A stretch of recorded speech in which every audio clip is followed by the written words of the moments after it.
344 উপজেলায় ভোট কবে জানালো ইসি।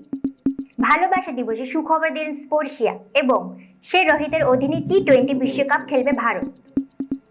আসসালামু আলাইকুম, আমন্ত্রণ জানাচ্ছি সকাল 10টার ফোরিং সংবাদে। সাথে আছে আমি সঞ্জয় দাবারিশ। শুনছেন রয়্যাল টাইগার সংবাদ শিরোনাম, এবার বিস্তারিত। দেশের 6টি নির্বাচনী অঞ্চলের 344টি উপজেলার নির্বাচন কখন হবে জানালো নির্বাচন কমিশন। এক্ষেত্রে 4টি ধাপে কোন জেলার কোন উপজেলায় ভোট কবে হবে তালিকা প্রকাশ করেছে সংস্থাটি।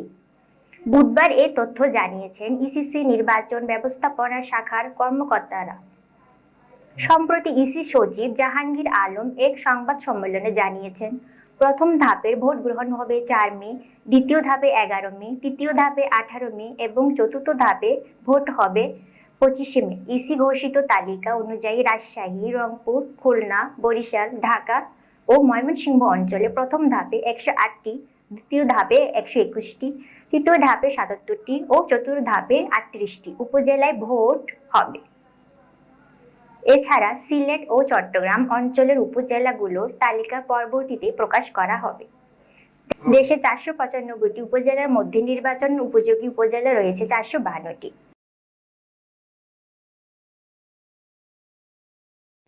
এবার খেলার সংবাদ।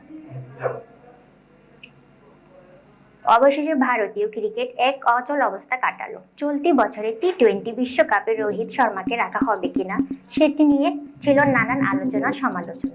অবশেষে রোহিতকে অধিনায়ক করে দলে নিয়েছে ভারত, ফলে বিশ্বকাপ তার অধীনে খেলবে ভারতীয়রা। গতকাল বুধবার রাজকোটে গণমাধ্যমের সঙ্গে আলাপকালে এ তথ্য জানিয়েছেন ভারতীয় ক্রিকেট নিয়ন্ত্রণ সংস্থার সেক্রেটারি জয় শাহ। এর আগে 2022 সালে